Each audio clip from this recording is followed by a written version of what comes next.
Welcome back to the Real News Network. I'm Sharmini Perez coming to you from Baltimore. This is segment 2. We are having a discussion about Pope Francis's encyclical about climate change and the environment. And we were in discussions with 2 guests, and they're joining us. One of them is joining us from Santa Barbara, California, and that's Blasé Bonpane. And Blasé is the director of the Office of the Americas. He served as a Maryknoll priest in Guatemala and has written 5 books, including Guerrillas of Peace, Liberation Theology, and the Central American Revolution. Joining us from Washington, D.C. is Janet Redman. Janet is the Director of Climate Policy Program at the Institute for Policy Studies. Welcome back to both of you. Thank you. Our great Republican president, Eisenhower, should be heard by today's Republicans. And I think the Pope would be very pleased with Eisenhower's comments. He stated that every gun that is made is a theft from the poor. Nothing could be more correct than that. It's a theft from the poor. He told us and warned us about the military, industrial, and he put in a word, congressional Wall Street complex, which was removed from his speech by some subversive, but it was in there initially. He was telling us, and we have seen the takeover of our nation by the military, industrial, congressional, prison, gun process. And a symptom of that is being prepared for perpetual war and enacting ongoing wars, because once you develop these guns and build this machinery and buy this equipment, you actually have to do something with it. Perpetual war means perpetual profit. We just had a statement from the CEO of Lockheed Martin saying these are growth opportunities. The tension between Japan and China, the wars in the Middle East, these are growth opportunities. This is what we want, in other words. So we want perpetual war. We really don't care about the lives of our wonderful young people who die in vain. We don't care about the children in the Middle East. The majority of the people we're killing are children. I think it's time for us to take a spiritual perspective and understand that this is the face of evil. It's what St. Paul called the principalities and powers. He used that as a word for diabolical.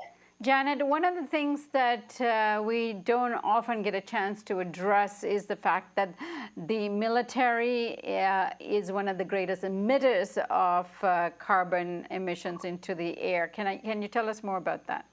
Yeah, so I think what's interesting is that the emissions of the military are not always counted. I will say on behalf of the, not on behalf of the military, and the military's defense and the armed services defense of the United States, certainly they are greenwashing their image in many ways by talking about the emissions that they produce via their installments, their practices, their equipment, machinery, transport, and talk often about how they're taking steps to reduce their emissions. In fact, there was a lot of conversation over the past few years about moving to biofuels, for example, in aircraft carriers. That's great. That's wonderful. I kind of put that in the same category as Walmart going to organic food. Great. It's better than having worse practices, but it certainly is a diversion to say, kind of look over here and don't look at the fact that our entire purpose for existence is to perpetuate violence, domination, and imperialism. We don't really use the military to protect ourselves. That would be a totally different conversation. I don't think we would still be kind of for the military. But right now, our military presence is really about securing resources. So when we think about the emissions of the military and the emissions of the practices of the military, we also need to think about the emissions of the resources that our military is set up to grab. So when we think, again, we've had conversation after conversation about resource grab wars, particularly around oil, particularly in the Middle East, that those wars are not just to grab resources in the countries we occupy, but to set a stage so we can ensure that we have resource flow to our own country, our allies, and the corporations who call our country home. So we need to take a really big step back when we talk about military and military dominance and its role in the climate conversation. Again, one of the things that some generals have said before, many years ago, there was a number of generals who produced a paper that said, actually, climate change is going to be one of the drivers of instability globally, and it will make us have to spend more money on our military if we don't solve the climate change problem. So if there are people out there who really think the military is about ensuring stability, then that's another reason to solve climate change and to demand of the military that it change its practices, and that it move out of the realm of the role of ensuring that we have more access to fossil fuel, that we're burning more fossil fuel and emitting more greenhouse gas. It's a very dangerous feedback loop that we're involved in with our military right now. The most decorated general in our history was General Smedley Butler in the 1930s. He wrote the book, War is a Racket. And he said, why don't those oil companies put an oil pump on the flag and call it their flag?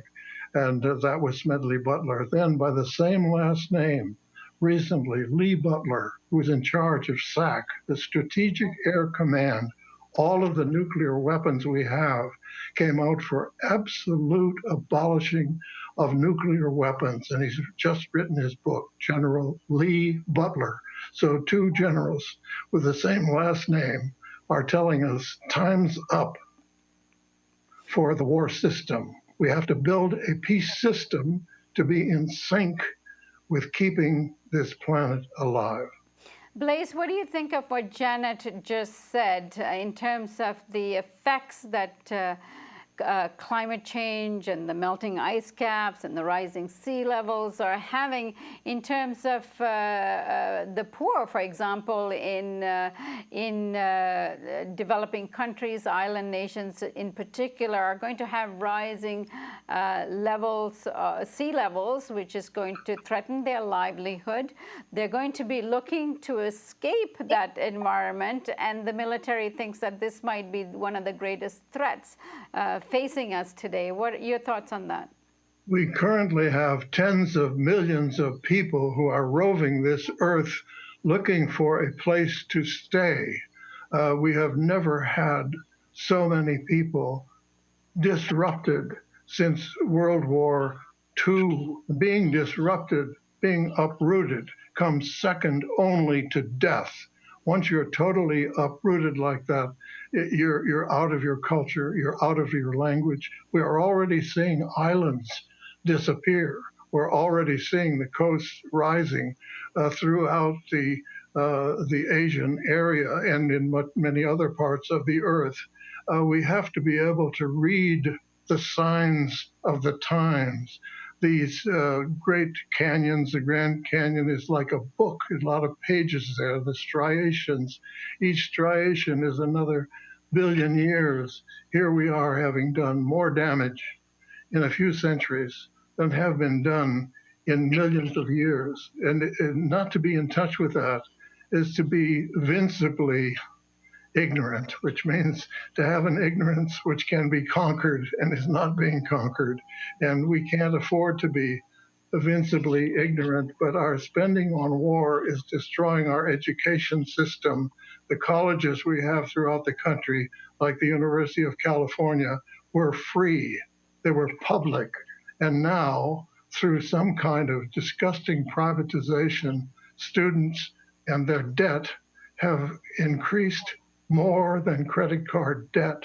This is very destructive. The infrastructure of our nation is being destroyed. As Dr. King said, every bomb that falls on Vietnam is falling on us. And that's what's happening with our perpetual war system, which is making people disgustingly wealthy on the lives of our great citizens. Janet, last word to you. Yeah, I think what's really important right now, particularly the context of this year and this next 6 months, is that we're about to enter into a global conversation on how to solve climate change. Again, So of course we're talking about the UN Climate Summit in December. I think what I'm taking away from this conversation right now is that none of that is on the table at this most important meeting where 196 heads of state will come and sign a new global climate deal. There isn't conversation about militarism and war. There isn't conversation really about talking about the drivers of poverty. There's some language about poverty eradication and sustainable development, but are we really talking about changing the fundamental nature of our economy, changing our moral compass? So we're looking at the intersection of inequality and climate change, the intersection of poverty and those who are most impacted by economic systems that drive climate change and ecological destruction. That's not even on the table. We're going to be talking about how can we get China to do more than we're doing, or how can we get China to do as much as we're doing.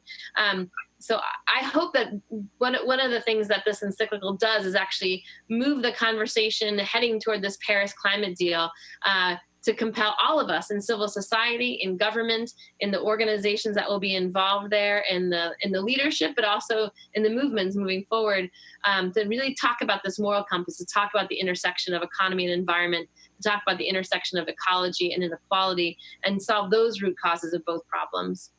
I was going to say that we developed after World War II the United Nations, which was to end the scourge of war. And it is so tragic that our country has taken over, and our president would actually ask Ban Ki-moon not to list certain disasters like what happened in Gaza, because just for purely political reasons. The President of the United States is not to tell the Secretary General of the United Nations what to do. The internationalism is required at this time. The laws of the United States, 4% of the world's people can do nothing to save the air, which has no boundaries, nothing to save the one ocean that we have. Our laws are completely incompetent. International law and order is essential if we're going to save this planet, and we have to look at it that way and understand that we are a very few, we're really one people. If you look at it, there's one race, it's called the human race, and then we have all the wonderful flora and fauna that go with it. All of it is part of a unity that has to be saved. Nationalism at this point, and fundamentalist nationalism, is as outdated as the city-states of old. We have to grow up to the times.